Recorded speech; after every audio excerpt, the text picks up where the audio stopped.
Hello, and welcome to our webinar, HarperCollins Children's Books Fall 2021 Librarian Preview. I'm Maggie Reagan, Senior Editor, Books for Youth at Booklist. Before we begin, I'd like to go over some technical details. The audience is in listen-only mode, but we welcome any questions you may have. On the bottom of your screen is a toolbar with a section for Q&A. If you have a question or need technical assistance, simply click Q&A and type your message into the box that appears.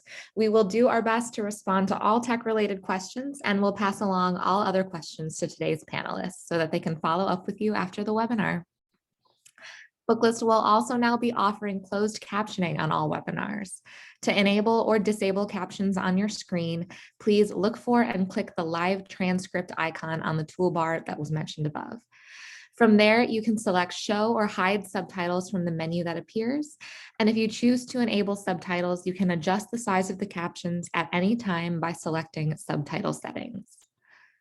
Last but not least, links to today's slides and a title list were included in the reminder email you received from Zoom 1 hour ago.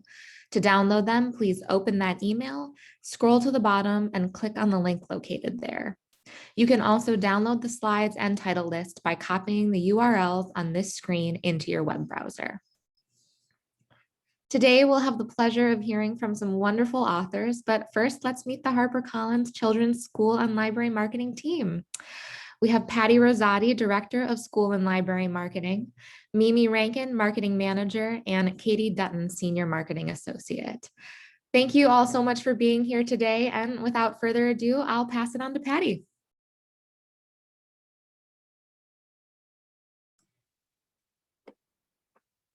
Good morning, everybody. Of course, this is my 100th webinar and I still have the mute button on, so forgive me for that. It's terrific to have you all here. We have a number of books to talk to you about today. We're starting with picture books, and then we're going to do some middle grade titles, and then we're going to finish up with YA. And we have 3 incredible authors and artists with us today. And first up is Dan Santat, who's going to tell us about his new book, Bear is a Bear. Hi, good morning, everybody. This is a pretty special book. I think it's a pretty fantastic read. And in order to really get the full effect of it, I'm going to actually read the whole book to you. So let's begin, because I only have 8 to 10 minutes. Bear is a bear, hopeful and shy. Bear is a bear, full of love. Next. Bear is a new friend. Bear is a snack. Bear is a tissue. Bear is a soft, warm pillow. Bear is a bear covered in fuzz. Bear is a bear full of love. Bear is a fancy lady. Bear is a pirate. Bear is a ghost. Krakow! Bear is a brave protector. Bear is a bear steadfast and snug. Bear is a bear full of love. Bear is a bold explorer. Bear is a bookworm. Bear is an artist. Bear is a best friend. Bear is a bear covered in chalk. Bear is a bear full of love. Bear is a scientist. Bear is a dreamer. Bear is a tissue. Bear is a soft, warm pillow. Bear is a bear aging and worn. Bear is a bear full of love. Bear is a piece of home. Bear is a scholar. Bear is a decoration. Bear is a memory. Bear is a bear covered in dust. Bear is a bear full of love.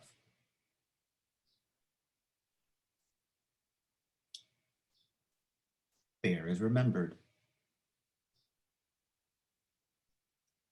Bear is an old friend.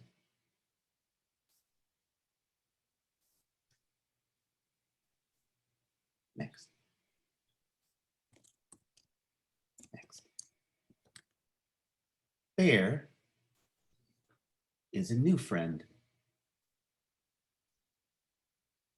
Bear is a bear faded and torn. Bear is a bear full of love. And that is Bear is a Bear, written by my friend Jonathan Stutzman, who some of you may be familiar with his earlier works. And it is inspired by,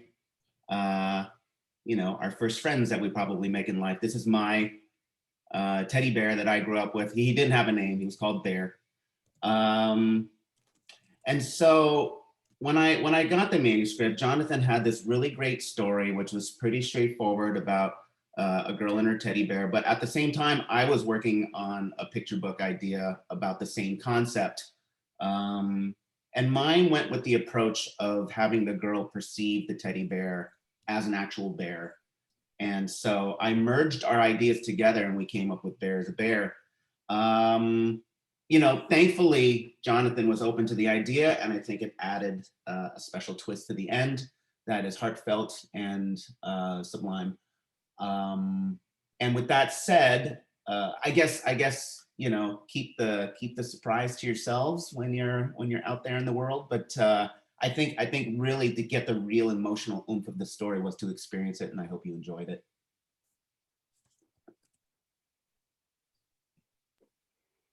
Oh, that was terrific. Dan, I love seeing your bear from way back when. Yeah, he's pretty good shape, I have to say. He is, and I thought it was really special. And then, I shared it on social media and everyone's like, oh, I had that bear too. And I thought, he's mine though. It's not just everybody's, but yeah, he's still in great shape. He really is. He's special to you. He's special to you. The book is beautiful. You read it perfectly. The text and the art together are just amazing. We're thrilled to have it. We can't wait to share it with everyone. And to our librarians and teachers in the audience, I know some of you do story times where kids can come in their pajamas and maybe sleep over and bring their lovies with them. So I think this might be a perfect book to use in that kind of programming. It's a perfect book on a variety of levels. So Dan, thanks a million. Maybe if you could stick around with you and your bear, and if there are any questions for you, we'll get to those at the end. Is that okay? Sure thing. Thank you very much, everyone. Thanks, Dan. Thank you. And next up, we've got some other terrific picture books coming your way in the fall, and my friend and colleague Katie Dutton is going to tell you about them now. Thanks, Patty. Hi, everyone. My name is Katie Dutton. I am so excited to be talking to you about picture books today. Before I dive in, I want to remind you all that interior PDFs of every single one of these picture books are available for immediate download on Edelweiss. You'll go to the content section of the title entry and then just click on links, and it should show up right there. You don't have to wait for approval. So I'm going to dive right in. You may know E.B.'s the Boy from her award-winning YA, including American Street, Black Enough, and last fall's Punching the Air. Now this powerhouse author makes her stunning picture book debut with The People Remember. Next slide. Illustrated beautifully by Love is Wise, this is a lyrical tour de force that uses the principles of Kwanzaa as a framework and a springboard to talk about the history of African Americans. This book is an important, accessible, stirring narrative that begins in Africa, where people who spoke different languages and had different customs were taken from their homes and families and forced into an unknown future, where they ultimately created a culture that combined memories of home with new traditions that enabled them to thrive in a new land. It journeys through more modern history, highlighting the civil rights movements, passion of great heroes and artists, and into today's current social justice movements. Next slide. By turns powerful and revealing, The People Remember is a story of survival, as well as the many moments of joy, celebration, and innovation of Black people in America. This includes incredible, extensive back matter, and I just cannot speak highly enough of this book. It is absolutely stunning. Next slide. A House is our dear friend Kevin Henkes's 59th book. Can you believe it? And each one, of course, is more brilliant than the last. Next slide. In this deceptively simple picture book for the youngest readers, award winner and #1 New York Times bestselling author Kevin Henkes uses interactive call and response questions, basic shapes, and a limited color palette to explore what it means to be a home. Somehow, all within the span of 32 pages, Kevin manages to introduce shapes, the weather, the concepts of parts of a house, counting, and all with remarkable illustrations and in a way that helps young readers also learn about family, home, community, and belonging. I am certainly not the first to say it, and I will absolutely not be the last. This man is a genius. This incredible book will publish in September. Next slide. In looking for a Jumbie, acclaimed author Tracy Baptiste has harnessed the classic adventurous spirit of we're going on a bear hunt and where the wild things are and made it wholly her own. Next slide. This book is a fun, creepy storytime romp through a forest filled with mythic creatures of Caribbean culture. Illustrator Amber Wren brings the gorgeously lush nighttime Caribbean forest to life in bold and bright and fun spreads. And kids who love books like Creepy Carrots will not be able to get enough of this one. Next slide. Thank You Neighbor follows an independent girl and her pup on a walk around their block where they interact with the people, the places, and the things that make their neighborhood feel like home, from grocery clerks and firefighters to librarians and mail carriers. Next slide. The idea for this book grew out of the pandemic as a way to express gratitude for the essential workers of all kinds who keep our communities running safely no matter the conditions. Ruth discusses this in a really great author's note at the end of the book. This is a great choice for community helper classroom units or month, which is February. Ruth is a former teacher and is incredibly talented at story times and school visits, which she's been doing virtually and regularly. We're going to publish this one in September. Next slide. I hope by now most of you are familiar with the author of this next one, Joanna Ho. She is the New York Times bestselling author of the absolutely stunning Eyes That Kiss in the Corners. This book, Playing at the Border, tells the story of famous musician Yo-Yo Ma and is illustrated by Teresa Martinez. Next slide. This timely lyrical picture book is not just the story of a child prodigy, though of course that's part of it. It's also a story of challenging conventions, expectations, and beliefs, and building bridges to unite communities, people, and cultures. It's a story about the power of music to unite that touches on themes of immigration, inclusion, and hope. Next slide. This next book is an urban bedtime romp from debut author Ann Winter and Caldecott honoree Oge Mora, and it is, honest to goodness, one of the most fun read-alouds I have ever come across. Next slide. Everybody in the red brick building was asleep until a chain reaction begun by that adorable baby you see right there wakes several others in the apartment building. There are so many fun sounds, not just the ones that wake everybody up in this incredibly diverse and inclusive cast of characters, but the ones that also lull them back to sleep. As many of you know, the sounds that sing city children to sleep are very different than anywhere else. And in this book, you'll get a taste of pretty much all of them. The noises of the neighbors, pets, even sirens will resonate for those kids and provide really fun opportunities for all readers to chime in. We're going to publish this one in October. Next slide. Next is All Eyes on Ozzy, written and illustrated by K-Fi Steele, the author of A Normal Pig. Next slide. Ozzy loves attention, and the person she wants it from most of all is her music teacher, Ms. Bamba. So when it's time to choose an instrument for the school recital, Ozzy picks the biggest, loudest, most attention-grabbing one of all, the drums. It's hard to stay on beat, though, when all you want to do is stand out. But getting in tune with her classmates, with a little help from her favorite teacher, just might turn out to be even better than a solo in the spotlight. This book is funny and it's charming, and its themes of cooperation and teamwork make it perfect for a classroom read. This also is an amazing book for like teacher appreciation weeks and units and gifts, because this teacher is phenomenal. I think we all wish that we had a teacher like this for every class. Next slide. When the air is crisp and the leaves are bright, the time is right to bundle up in your coziest sweater and enjoy the perfect autumn day. But that is easier said than done. Award-winning author-artist Matt Phelan's Sweater Weather is a laugh-out-loud ode to fall and patience and knitting for fans of Anna Dewdney and Tad Hills. Next slide. This is a perfect title about learning to be patient, and it's also great for social emotional learning with core themes of self-awareness, self-management, relationship skills, and responsible decision-making. Plus, these bears are just all so stinking cute as the father bear attempts to get all the baby bears dressed and ready to go out. Next slide. Richard Scarry's Busy, Busy World meets Lisa Brown's The Airport book with a medical spin in Lindsay Ward's Helping Hospital, an interactive book that introduces children to all the workers, units, patients, technology, and more that exists within a hospital. Next slide. This engaging and accessible introduction to a hospital is filled with modern technology, diversity, mental health professionals, behind-the-scenes workers such as janitors and food service workers, and more. It's perfect for kids who want to learn more about healthcare workers, as well as kids who may be a little scared of going to the doctor or nervous about visiting family in the hospital. This book also includes a detailed glossary, counting prompts, and search and find elements that make this book really fun and interactive. Next slide. And last, but certainly not least in the picture books department, we have 100,000 Welcomes by Mary Lee Donovan and illustrated by Leanne Cho. Next slide. There are almost as many ways of making someone feel welcome as there are people on our planet. To welcome another is to give that person and yourself a chance at a new connection, a new friendship, and maybe even new eyes through which to view the world. This beautifully illustrated picture book introduces the word for welcome in 14 languages to illuminate a universal message of hope and acceptance.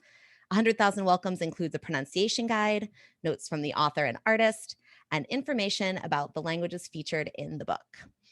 And that is it for me. We're moving on to middle grade. Thanks, guys, so much for listening.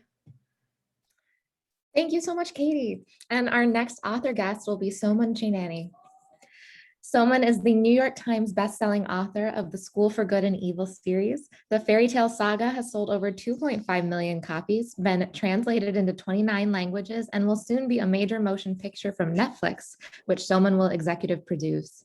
He is a graduate of Harvard University and received his MFA in film from Columbia University. Every year, he visits schools around the world to speak to kids and share his secret that reading is the path to a better life. His newest foray into fairy tales brings us Beasts and Beauty, on sale in September. And now we welcome SOMAN CHAINANI. Thanks so much for having me. It's a surreal experience, I think, to be here and talk about something other than School for Good and Evil, because I have been writing that series for 10 years. It was 6 books in 10 years.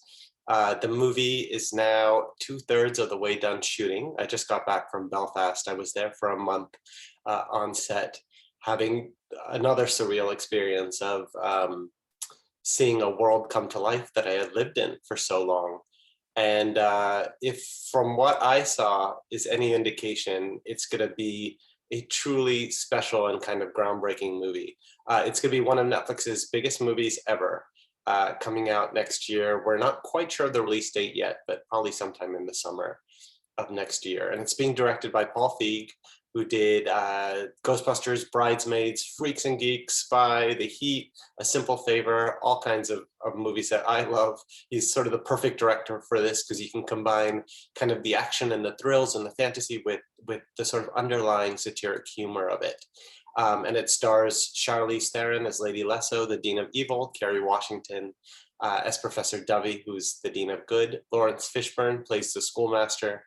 And then you have some amazing, talented, brilliant kids playing all the kids of the school. So it's going to be a massive enterprise. I'm super deeply involved with it, almost too involved.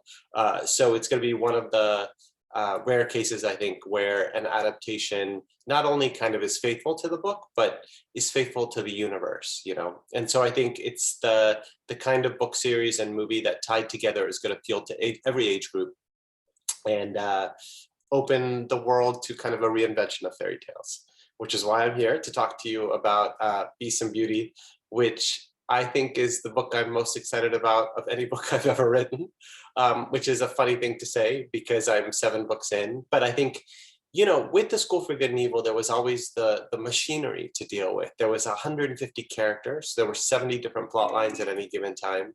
It felt a little bit like Game of Thrones and having to really focus on engineering in order to get a story told and move characters around to where I needed them. And when I was done with it, I needed to figure out what I wanted to do next. And I had this idea for just kind of a jailbreak, which was to go back to what I love, which are the original fairy tales. But fairy tales that I think have been played out and sort of lost their luster over the years. And if there was a way we could get back to basics and get back to campfire storytelling and the oral tradition and just retell the stories as if in the 1800s, we knew what the world was going to look like in 2021, how would we have retold them then? What would the lessons have been? What would the characters have looked like? What would have been the world we presented? And I thought, let's just declare the old fairy tales dead and start from scratch and take the tales that we know, Cinderella and Snow White and Red Riding Hood and, Bluebeard and Rapunzel and Rumpelstiltskin and Peter Pan and all these stories that we think we know. There's no way to surprise us with each of them. And instead go straight at the heart and see if we can. If I can go into the heart of the story, knowing what the story is really about and knowing what kids crave and need today in order to grow up, how could I retell these stories? And that's what Beast and Beauty is. They're 12 tales, 12 dangerous tales, because they're no longer faithful to the kind of pat, safe versions of old. And instead, they go straight at the heart of the anxieties and struggles of our current world. And each of the stories tries to find kind of the magic target in that. And so that's where I sort of set up the challenge for myself. With School for Good and Evil, the challenge was, could I do a magical school that felt different than Harry Potter and presented something, equally worthwhile or a world that kids would want to invest in that wouldn't remind them of Potter, right? And that was sort of the impossible challenge. And with Beast and Beauty, and with every book I try to write, I try to set up this impossible challenge. And it was, could I rewrite the old fairy tales so that they felt fresh and new for the first time? And so in a lot of ways, it feels like this kind of bold new direction, because I think it has a bigger audience than School for Good and Evil did. In a lot of ways, when I was writing Beast and Beauty, I was thinking, to me, at the heart of this is I want to write a book that can be taught in schools, can be taught in the classroom, that has the layers of a fairy tale, so that ultimately every kid who reads it gets a different lesson from them, the way a sort of perfect fairy tale should. So in this book, I'm rewriting 12 classic fairy tales. And these are the stories that people think they know, right? And so the hook of the collection is to get people to pick up the book and experience the thrill of knowing just how wrong they are, story by story. Everyone has this kind of like complete shocking twist that you can't particularly anticipate. And I want, every reader, especially kids and kids who were to read it in a library or in a classroom or in an educational setting, to kind of experience firsthand going into a story being like, oh, I know this story. I don't want to read it. I've read it a million times. I've seen every possible incarnation of it. But instead have that kind of visceral kick of like realizing how their expectations have been undercut. And indeed, those old fairy tales are dead. And that this, for the first time, feels more real and true to them. So for instance, in Little Red Riding Hood, the story starts with a town where every spring, the prettiest girl in town gets sent into the woods as a sacrifice to keep the wolves at bay, right? So that's literally the opening line, which is on the first day of spring, the town sends the prettiest girl to die. And, when we discover what the wolves actually are, is this gang of boys who has sort of been holding this town prisoner. And from that, we sort of take all the kind of like undercurrents of society and the way that we've moved and sort of the balance between the genders and all those things. And it becomes the kind of texture for a retelling of Little Red Riding Hood that ends with this kind of female gang triumphant. Then you have Snow White, who is the only Black girl in her kingdom. And then you have Jack and the Beanstalk, who thinks his mother has turned into an ogre. So these are all, which to me was a familiar tale growing up. Because living with an Indian mom sometimes can feel like you have an ogre in the house, one especially obsessed with food like mine was. So every time I was telling a tale, I was trying to think back to my childhood self and figure out, where did I fit in? Where was I in this story in a way that I could respin it and retool it, right? So for Snow White, for instance, I was the only brown kid at my school, right? Everybody at my school was pretty much white, and I was the only brown kid. And that feeling never leaves you, right? And so the idea of writing a Snow White where Snow White is named that by her mother, almost as a teasing joke, because she literally is the only Black child in the kingdom, so her mother calls her Snow White, felt like a daring place to start. And that was kind of my ethos for every story in this collection, is how could I be daring? How could I be bold? How could I do something that almost felt not allowed in order to create this sense of danger around the tale and bring us back around the campfire? Beauty and the Beast just wants a room to read. Bluebeard is about sort of a mysterious man who's taking boys from orphanages, you know, and brings together all the horror of that tale. So these stories are meant to be mirrors to modern kids. I want them to feel seen, but I also want them to feel inspired and thrilled and scared and entertained. And I want them to finish this book feeling more alive than they did before, which is how I felt when I finished it. You know, another asset I think for all of you is the crossover appeal. It's as much a book for teens as it is for middle graders. And even for adults, the way the Grimm's fairy tales are. It's a fast read with no barrier to entry, and different readers are going to get different layers from it. You know, a kid might read Bluebeard and come away feeling empowered, and, you know, a teenager is going to come away feeling very, very scared, I would suspect. And last but not least, we're in the stages of making a TV deal for it. It's going to be produced by Joe Roth, who's doing the School for Good and Evil movie as well, and we're seeing it as a high-end anthology series. We call it Golden Mirror because we want it to feel like Black Mirror does on Netflix, where every time you go into a story, you think you know what's going to happen, and then it completely warps and plays with your mind.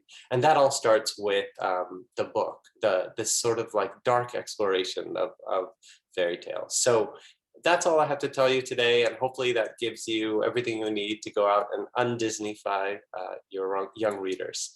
Because I really believe that these are the fairy tales that they have been waiting for. All right, thank you so much, Soman. I didn't think I could be more excited for the School for Good and Evil movie, and now we've got Beasts and Beauty coming to the screen too. So excited for that. Thank you so much for being here today. My pleasure, thank you.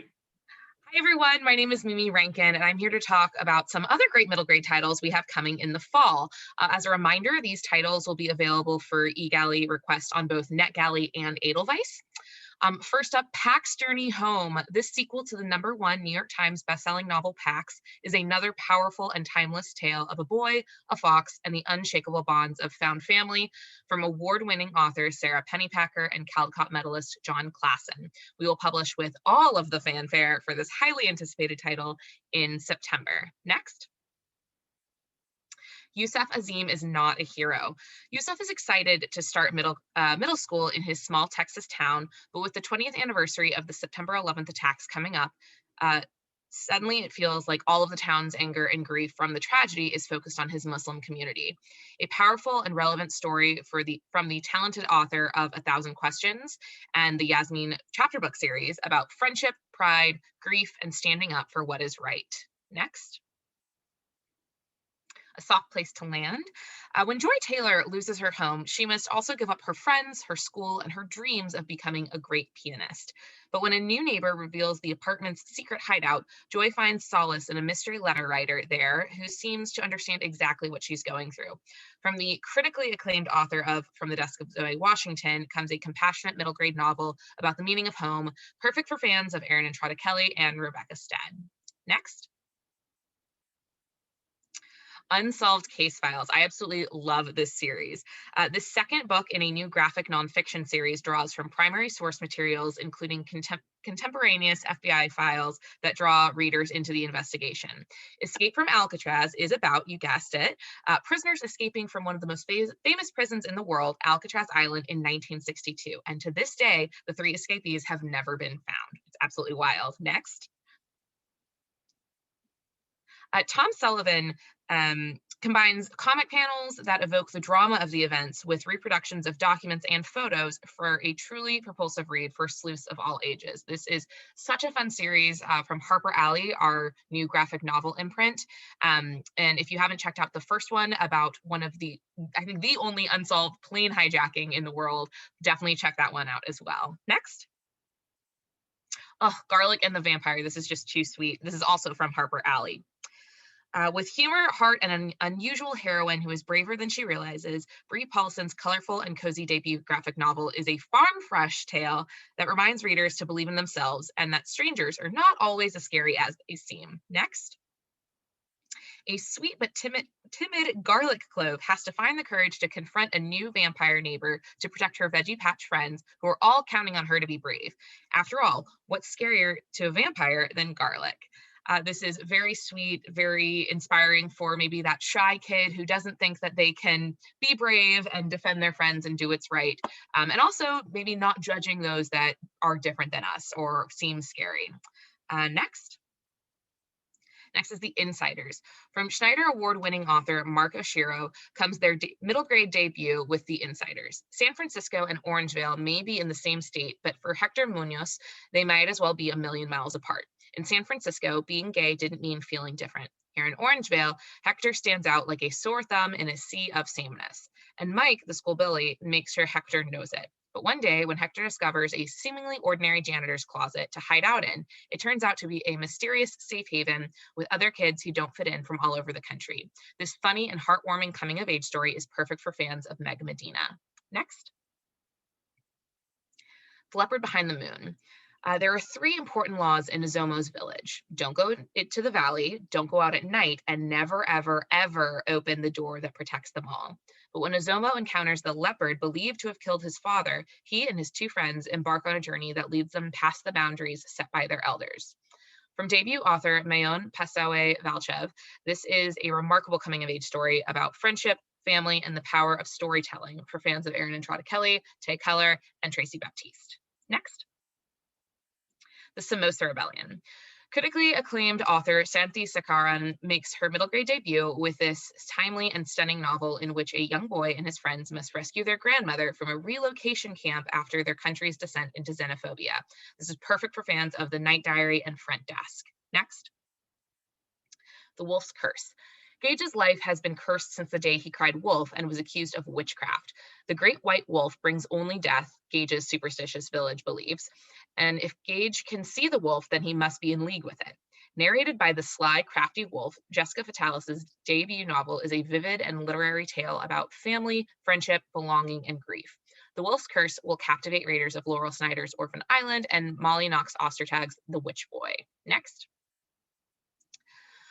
From the acclaimed author of The Real Boy and Breadcrumbs comes a wondrous and provocative fantasy about a kingdom beset by monsters, a mysterious school, and a girl caught in between them. When a young girl who has always lived in the shadow of her magical brother is invited to a faraway school for wayward girls, she and her new classmates learn that there is a delicate balance of the magic the men wield and keeping their world safe. Next. 54 Things Wrong with Gwendolyn Rogers. Critically acclaimed author Kayla Carter's 5th middle grade standalone novel follows Gwendolyn, a chronically frustrated girl who comes to realize that she has an undiagnosed mental health issue and tries every way possible to get control of her anger. Yet another brilliant middle grade voice from Kayla Carter that shines a light on how one girl's learning differences are neither right nor wrong, just perfectly individual. Next. And finally, another Harper Alley title, so a graphic novel. This is A-OK, a semi-autobiographical middle grade graphic novel that is for kids with acne what Smile was for kids with braces. Jared Green's A-OK is a vulnerable, funny, and heartfelt exploration of friendship, self-confidence, and asexual identity. I think asexuality is not explored in children's literature and definitely not in the middle grade sphere. So we are thrilled to be publishing this for kids who are dealing with acne or maybe exploring their sexualities. And we hope that they feel a little less alone reading this. And that's it for middle grade. Again, these are all available on Edelweiss and NetGalley. And thanks so much for being here. Thank you so much, Mimi. And our final author guest today will be Tiffany D Jackson. Tiffany is the New York Times bestselling author of Allegedly, Monday's Not Coming, Let Me Hear a Rhyme, and Grown. The winner of the Coretta Scott King John Steptoe New Talent Award and one of the few Black women writing popular literary thrillers, Tiffany has quickly established herself as a leading voice in the YA world. Her fall 2021 novel, White Smoke, is a modern take on the classic haunted house story in a Get Out meets Haunting of Hill House way. Thank you so much for joining us, Tiffany.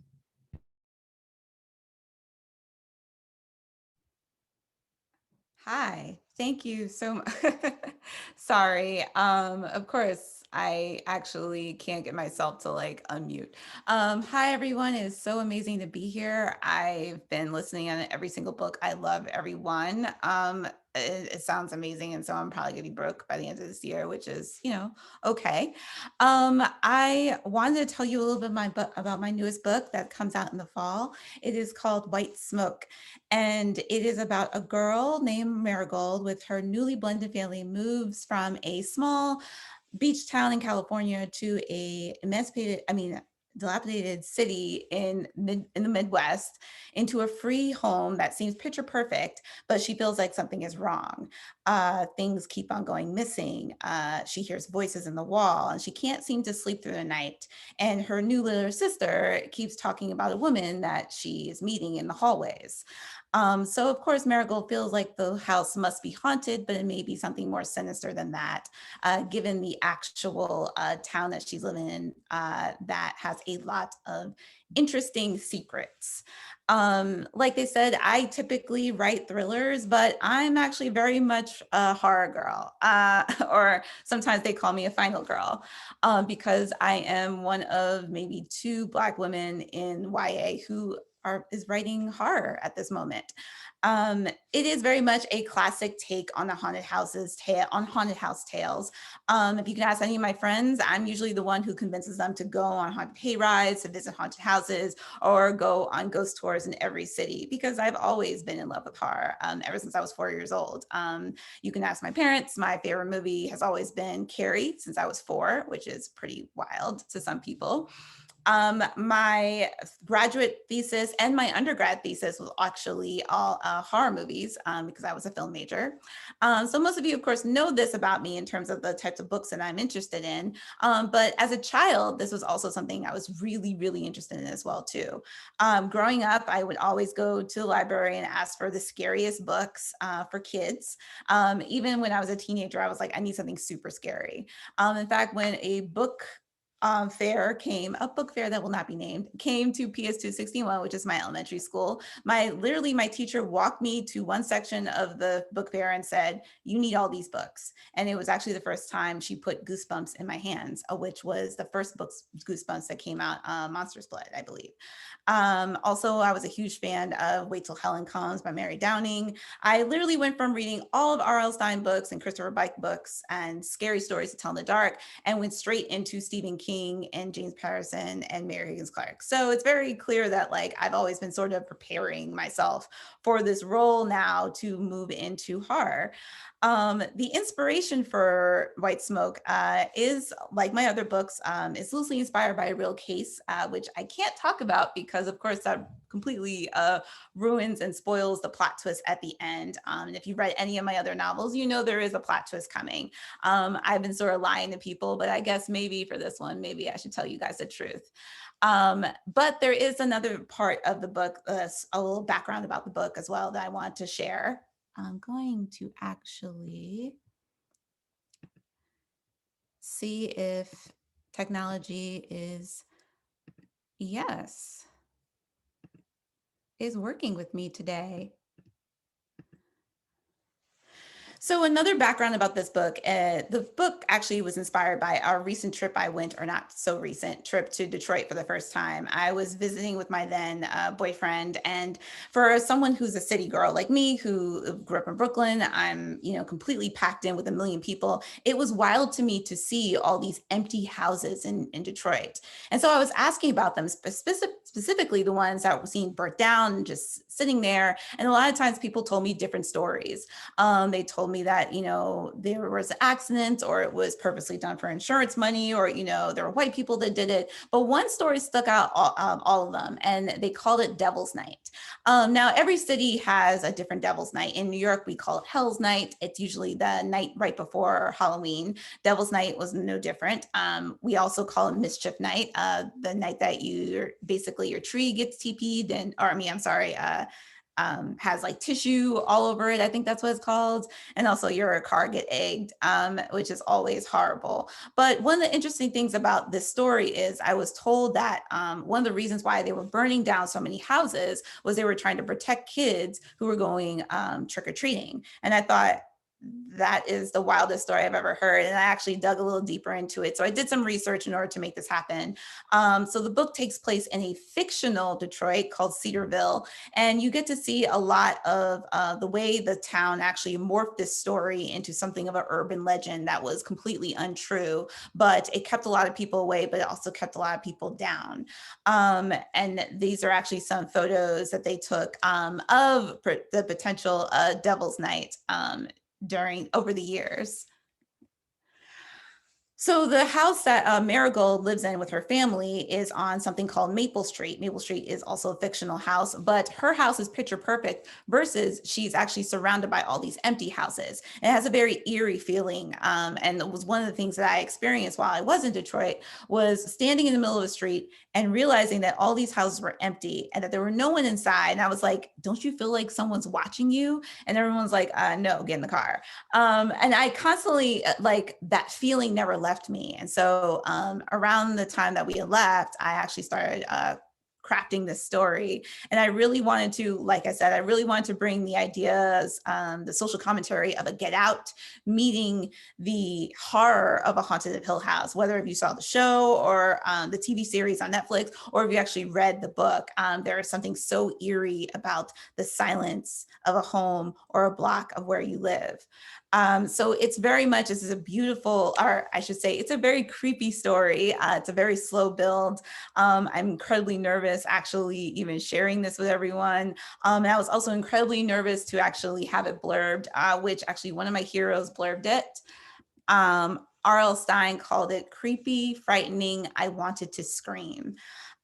Which I can't read the rest of the blurb because I'm going to burst into tears because this is all I ever wanted as a career. As I barely can talk about it now, but I really wanted to be R.L. Stine when I was younger. And so to have him read my book and give an amazing blurb, which hopefully we will reveal later on, was incredibly,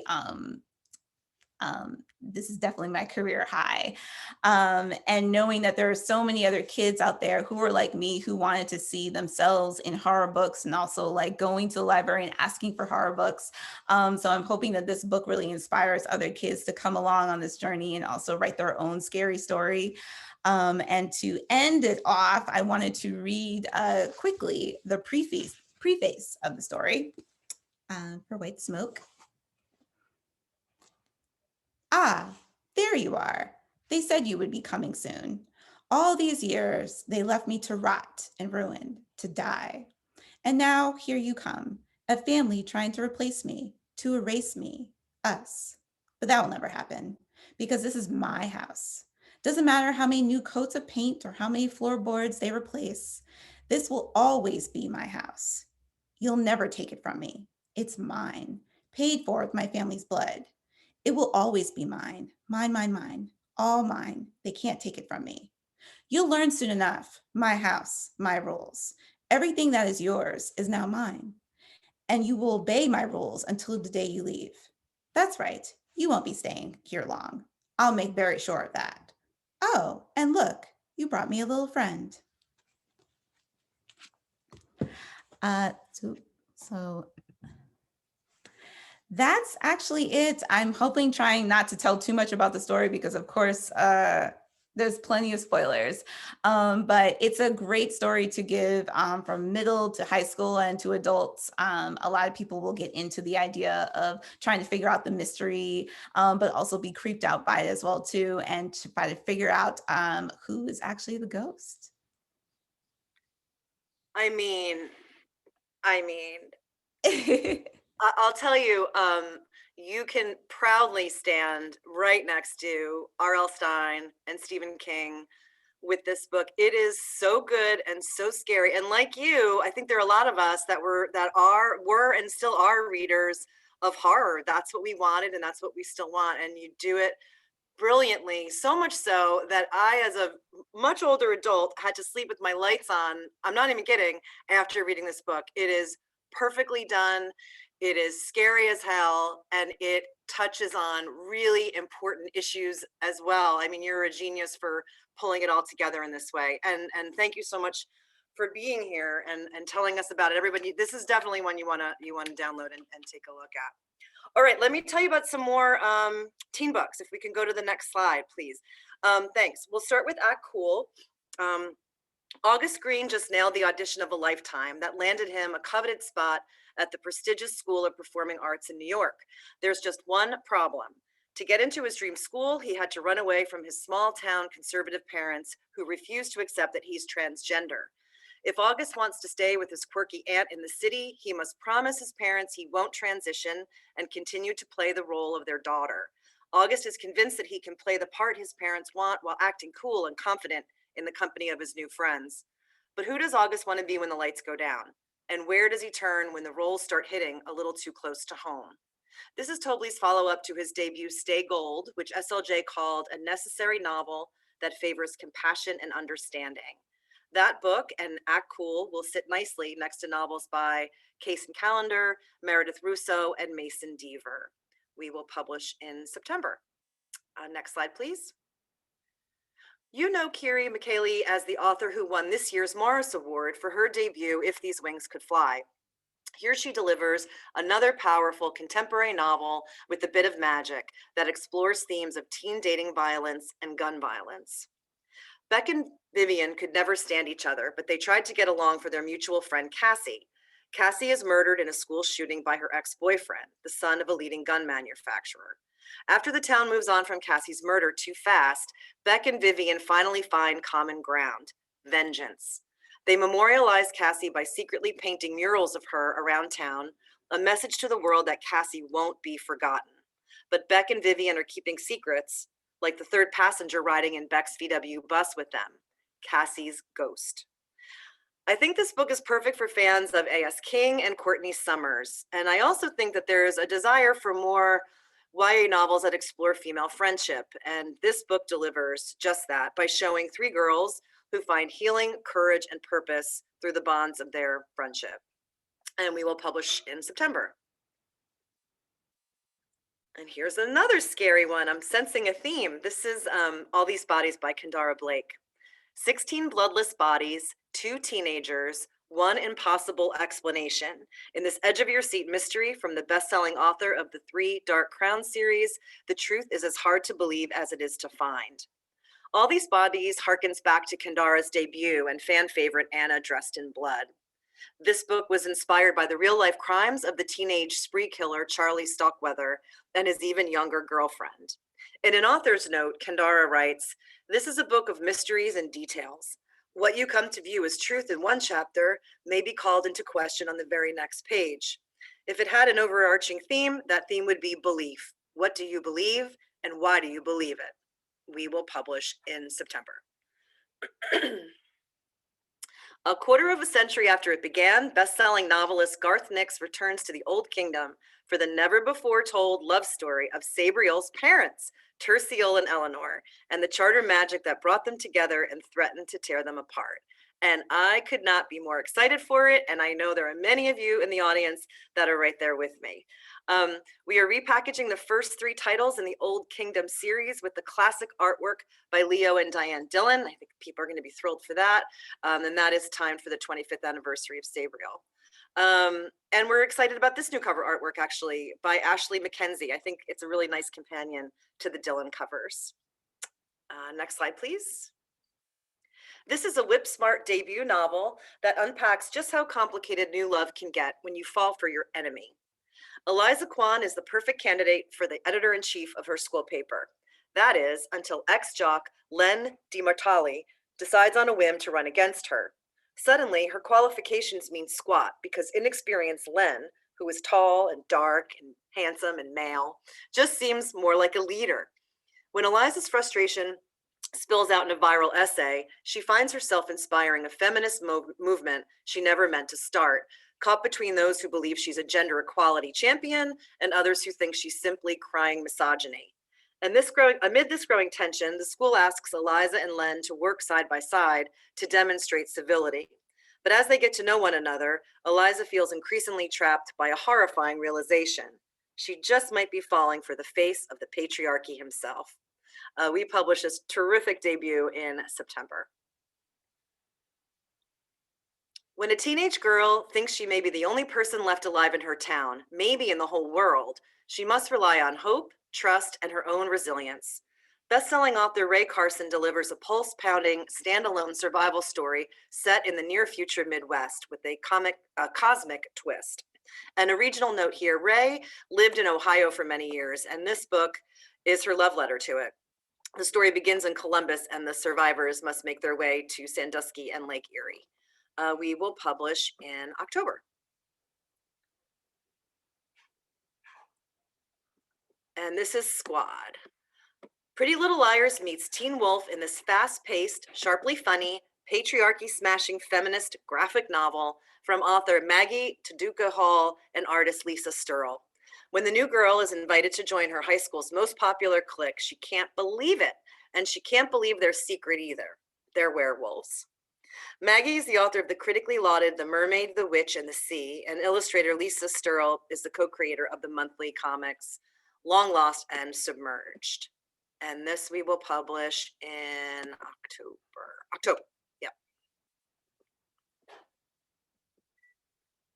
This weekend marked the 100th anniversary of the Tulsa Race Massacre. You may have seen media coverage and you may be aware of some books that have released to commemorate what's regarded by many as one of the darkest events in American history.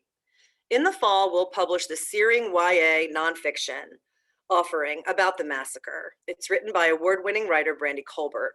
In the book, she reviews this devastating act of racial violence and explores the big questions. How did it come to pass? What exactly happened? And why are the events unknown to so many of us today? The Tulsa Race Massacre doesn't fit into the story Americans like to tell ourselves about the history of our country. This book, it's ambitious and intimate in turn, explores the ways in which the story of the Tulsa Race Massacre is the story of America, and by showing us who we are, points to a way forward. Brandy makes her Harper debut with this book, and we are thrilled to be publishing her. You likely know her as Stonewall honoree and as author of The Only Black Girls in Town and The Voting Booth. I think Blackbirds is perfectly suited to her talents and platform, and I hope that you'll read it, and I hope that you'll share it with the kids in your life, as well as with those decision makers who oversee U.S. history curricula. We will publish in October. From Julie Murphy, the best-selling author of Dumplin', comes this exciting conclusion in the two-book origin story of fan-favorite comic character Faith, a fierce, plus-size superhero. Though Faith is a superhero story, it has all of the hallmarks of Julie's beloved teen contemporary novels, from body positivity to quirky and confident female leads and swoon-worthy LGBTQ romance.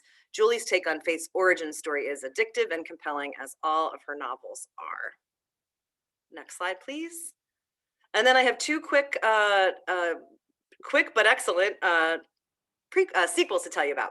The first one is A Psalm of Storm and Silence, and this is the highly anticipated second and final book in the immersive fantasy duology inspired by West African folklore that began with the best-selling A Song of Wraiths and Ruins from the fabulous author Roseanne Brown.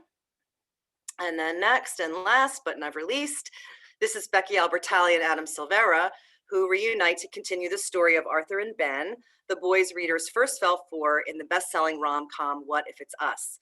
This novel is set after their original meet cute and whirlwind summer romance, as Arthur and Ben meet up again 2 years later for a second shot at love. I think it's another winner and sure to be really popular with the teens in your life. I did want to note that the books that we talked about today, these are just a few of the titles that we're publishing in each of these different sort of age levels. There's lots more coming in the fall, and we have a special collection that we put together of all the books, most of the books that are coming from our on our fall list on NetGalley and on Edelweiss. So please be sure to check those out as well. And then I'm going to hand the torch back to Katie, who's going to tell you a bit about our Pride on Every Page promotions. Thanks, Patty. It is officially June now, which is kind of insane to me, but that also means it's Pride Month, which, as you know, is a time set aside to recognize the impact that LGBTQIA plus individuals have had and continue to have across all aspects of life. This month and throughout the year, we want to help you and help us do our part to honor and uplift these voices and creators by reading and sharing their stories. So we want to help you show students and patrons that all are welcome in our classrooms, our libraries, and our lives. So to help with that, we've created a landing page, a one-stop shop, if you will, with title lists for all ages, author videos, blog posts, downloadable posters, educator resources, shareable social graphics, a killer sweepstakes. It's all there. Check it out. It's hc.com/pride on every page. And there's new content gets uploaded. The sweepstakes is good through the end of the month. So please check it out. Please share with the kids and the readers in your lives. And back to Patty. Great, thanks. I want to thank our authors again. You guys were terrific, and you made us think, and you made us laugh, and you made us scared, and we can't wait to read your books. So thank you for being with us. As mentioned, our e-galleys and our picture books are on Edelweiss. Galleys are on NetGalley. Check out that special collection that has our Fall 21 books in it. And then check us out on Harper Stacks. We've got lots of great materials there for you, tons of reading guides and book talks and videos and fun stuff. So give us a follow. Mimi volunteered as tribute to accept any questions or requests for materials that you have, and here's her contact information. I want to thank our friends at Booklist. You guys are great partners and we love working with you. And thanks all for being with us today. It was a terrific afternoon. Thanks so much. Well, thank you so much to everyone at the HarperCollins Children's School and Library Marketing team. And another huge thank you to Dan, Soman, and Tiffany. It was great having you all here today. Tomorrow, all attendees will receive an email containing links to today's slide presentation, title list, certificate of completion, and video recording. For more about Booklist webinars, be sure to visit www.booklistonline.com/webinars, where you can view archives of past webinars and register for upcoming ones, like the ones you see here. Did you know that registration for ALA's virtual annual conference and exhibition is now open? Taking place between June 23rd and 29th, this year's conference will feature amazing speakers, educational programming, and an opportunity to connect with colleagues and librarians everywhere. And in case you didn't hear, we are thrilled to announce that President Barack Obama will be our closing speaker. So be sure to visit 2021.alaannual.org to register and hear him speak. If you're not yet a subscriber, pair the page-by-page reading experience of print with the convenience of online access at booklistonline.com and lock in print, online, digital, and archive access by taking advantage of this special webinar offer to get Booklist for only $75.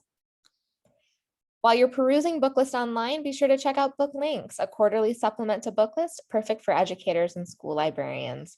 It is now freely available to all. To start reading, type booklinks.booklistonline.com into your web browser. Thank you again for joining us for today's webinar. And one more huge thank you to our sponsor, HarperCollins Children's Books. I'm so excited to see everything they have coming up. This concludes today's webinar.